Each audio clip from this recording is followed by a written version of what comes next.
Top quality और consistent performance के लिए सिर्फ सिल्वर पंप्स। टॉप क्वालिटी और कंसिस्टेंट परफॉर्मेंस के लिए सिर्फ सिल्वर पंप्स, नाम याद रखना। कुणी तुमच्या मुलीला आत्महत्या करण्यास प्रवृत्त केलेलं आहे आणि आता त्याविषयी नेमकं काय म्हणणं आहे, कशा प्रकारचा तिला त्रास होत होता?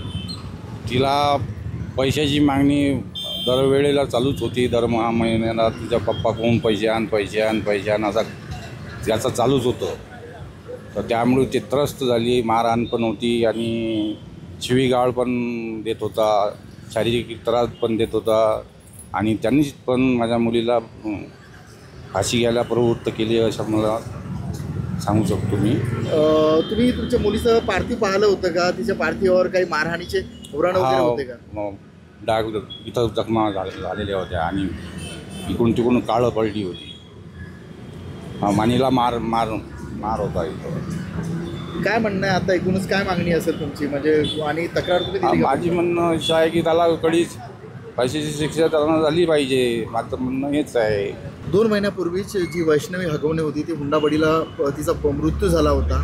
त्यानंतर मराठा समाज असेल किंवा इतर मागासवर्गीय समाज एकत्र येऊन यांनी आचारसंहिता एक जाहीर केली होती लग्नाविषयी.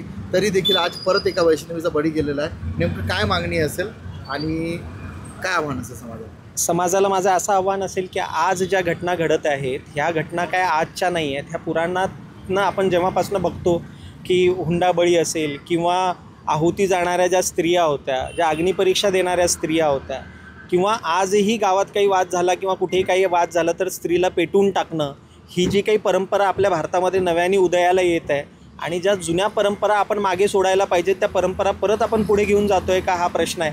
मराठा समाजाने घेतलेल्या बैठकीतनं काही प्रमाणात का होईना मराठा समाजामध्ये बदल व्हायला सुरुवात झालेली आहे. हे प्रकरण धनगर समाजाचं आहे. धनगर समाज हा यापूर्वी अशा प्रकारे पंचायत आणि ह्या पद्धतीने ते अतिशय व्यवस्थितपणे तो हाताळायचा, पण आत्ताच्या काळामध्ये पंचायत आणि ह्या सगळ्या ज्या गोष्टी आहेत त्या थोड्या कमकुवत पडत चालल्या आहेत आणि कायद्याचं राज्य आता महाराष्ट्रात आहे का, हा प्रश्न आहे. माझं सगळ्यांना आव्हान आहे, धनगर समाजातल्या लोकांनासुद्धा आणि इतर समाजातल्या लोकांनासुद्धा, की आपल्या मुली जर आपल्याला काहीतरी एक घटना सांगत असतील की ह्यांचा त्रास होतो आहे, म्हणजे सासूंचा त्रास होतो आहे, सासऱ्यांचा त्रास होतो आहे, तर त्या त्रासाला गांभीर्याने घेऊन पहिलं तुम्ही एक बेसिक कंप्लेंट पोलीस चौकीला नोंदवणं गरजेची आहे. 3 दिवस झाले सतत फेऱ्या मारल्यानंतर आज पोलिसांनी ही FIR घेतली. त्यामध्ये PI जामदार सर जे आहेत त्यांचा आम्ही धन्यवाद व्यक्त करतो की त्यांनी ह्या प्रकरणाचं गांभीर्य लक्षात घेऊन आज FIR नोंद करून घेतली. ह्या FIRमध्ये त्यांनी मेन्शन केलेल्या आहेत गोष्टी की तिच्या पाठीवर मार आहे किंवा हाताला मार आहे आणि त्यानंतर तिचं फाशीची जी आहे त्याच्यात तपास सुरू आहे. पण मला ह्या निमित्ताने सगळ्यांना सांगायचं आहे की आपल्या आई बहिणी ज्या आहेत त्यांची काळजी घेणं अतिशय गरजेचं आहे.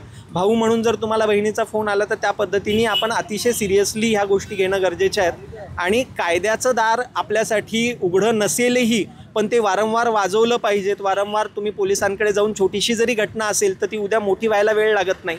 त्याच्यामुळे NC दाखल करणं, बेसिक कंप्लेंट दाखल करणं, ह्यातनं आपण ह्या सगळ्या गोष्टी शिकल्या पाहिजेत. आणि मला असं वाटतं की येणाऱ्या काळामध्ये महाराष्ट्र परत पुरोगामी महाराष्ट्र म्हणून उदयाला येईल. स्त्रीप्रधान संस्कृती जी आपली आहे निरत्तीपासून सावित्रीबाईंपर्यंतची ती परत जन्माला येईल अशा अपेक्षा व्यक्त करतो. कुठे कमी पडली? म्हणजे वैष्णवीचं प्रकरण अगदी ताजं होतं, का बरं तिच्या ज्या भावना होत्या तिच्या कुटुंबियाला समजू शकल्या नाही आणि का बरं तिचा बळी गेलेला आहे? ही संस्कृती भारतामध्ये महाराष्ट्रामध्ये पुरुषप्रधान संस्कृती नव्याने परत एकदा उदयाला येत आहे. संविधानाच्या माध्यमातून स्त्रीला समान हक्क मिळालेत पण ते परत एका पुरुषी व्यवस्थेला ते नको आहेत. त्यामुळे पण अशा घटना होत आहेत आणि अशा घटनांमध्ये पुरुषी मेंदू जो असतो तो स्वतःला सर्वश्रेष्ठ समजतो की माझे सगळे गुलाम आहेत. त्या मेंदूतनंही पुरुषांनीसुद्धा वेगळं आलं पाहिजेत आणि स्त्रीचं मन समजून घेतलं पाहिजेत. आणि ह्या घटना ती कोणाची तरी तुमची बायको असेल पण ती कोणाची तरी बहीण आहे, कोणाची तरी मुलगी आहे, त्या बापाच्या काळजाचा पण आपण विचार केला पाहिजेत. आज मी सकाळपासून त्यांच्यासोबत बघतोय, अतिशय गहिवरून आलेलं त्यांचं मन आहे, विचित्र अवस्थेमध्ये त्यांचे वडील आज आहेत. तर ह्याला जबाबदार कोण? ह्याची जबाबदारी कोण घेणार? पोलिसांना ज्यावेळेस आम्ही म्हटलं की बाबा आम्हाला असा त्या पोस्टमॉर्टमचे फोटो द्या तर ते म्हटले नाही आम्ही दिंडीमध्ये व्यस्त आहोत. आता दिंडीमध्ये वारीच्या नियोजनामध्ये आम्ही व्यस्त आहोत. मी त्यांना म्हटलं जर तुकाराम महाराज अभंग गात असले आणि त्यांना जर ही घटना कळली तर अभंग अर्ध्यात सोडून ते पोलीस चौकीला आले असते आणि अशा घटना नोंद करायला सांगितल्या असत्या. तर मला असं वाटतं की पोलीस डिपार्टमेंटनी सुद्धा सिरियस होण्याची गरज आहे. ह्या घटना घडण्यासाठी थोड्या प्रमाणात का होईना यंत्रणासुद्धा तेवढीच जबाबदार आहे. तुमची बहीण जी आहे किरण, तिचा विवाह नेमकं कुणाशी झाला होता आणि का बरं तिने आत्महत्या केली होती, काय कारण आहे? तिचा विवाह आशिष दामोदर याच्यासोबत झाला होता आणि तो दारू पित होता, तिला मारहाण करत होता, शिवीगाळ करत होता, पैशांची मागणी करत होता. लग्न झाल्यानंतर काही दिवस त्यांचं सुरळीत चाललं 6 महिन्यापर्यंत. नंतर त्याच्या पैशाची मागणी चालू झाली आणि तिला मारहाण चालू केली. तिचे सासू सासरे पण तिला त्रास देत होते. त्यामुळे तिने ते नकार दिल्यामुळे किंवा मी नाही मागत पैसे आता, त्यामुळे खूप तिला त्रास देणं चालू केला होता. वाढदिवसाच्या दिवशी खूप तिला मारहाण केली, त्यांचे खूप वाद झाले, त्यामुळे तिनं आत्महत्या केली. पण माझं म्हणणं असं आहे की बा तिनं आत्महत्या नाही केली, तिला मारून गळफास दिला. पण याच्यामध्ये तुम्ही तक्रारीत म्हटलंय की केक कापण्यावरून, केक वाटण्यावरून त्यांच्यात काही वाद झाला होता. हा एक कारण होता का? हुंडाचा छळ हा एक कारण होता? नाही, मला पोलिसांकडून रात्री 2:30 वाजता फोन आला होता. तर पोलीस म्हणत होते की बा तुमच्या बहिणीने गळफास घेतला आणि दवाखान्यामध्ये ॲडमिट आहे, तर तुम्ही लवकरात लवकर सर्वजण निघून या. मी त्याला फोन केला तर विचारलं का बा काय झालं, कशाबद्दल झालं.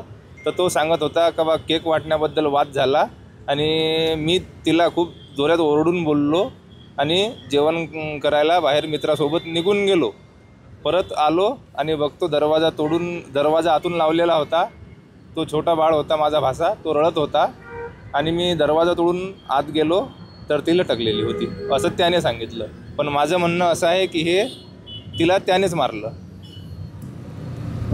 काय कारण आहे याच्यामध्ये? काही तुमचं जो हे होतं, जो तुमचा जावई होता, त्याचे काही विवाहबाह्य संबंध वगैरे होते का, की फक्त हुंड्यासाठीच तो तुमच्या बहिणीचा छळ करायचा? हुंड्यासाठीच पैशाची मागणी करत होता आणि त्याचे बाहेर संबंध आहेत हे मला माहीत नाही, पण नसतील हेही मी सांगू शकत नाही. एकूणच म्हणजे आताच अलीकडे हुंडाबळीचा वैष्णवी हगवण्याचा प्रकरण प्रचंड गाजला होता. तरी तुम्हाला काय म्हणणं आहे? अजूनही असे प्रकार होत आहेत? तुमचं पण कुटुंब त्याला बळी पडलेलं आहे? हो, माझं पण कुटुंब त्याला बळी पडलेलं आहे. तर माझी इच्छा अशी आहे की त्याला लवकरात लवकर अटक करण्यात यावी आणि जन्मठेपेची किंवा फाशीची शिक्षा व्हावी.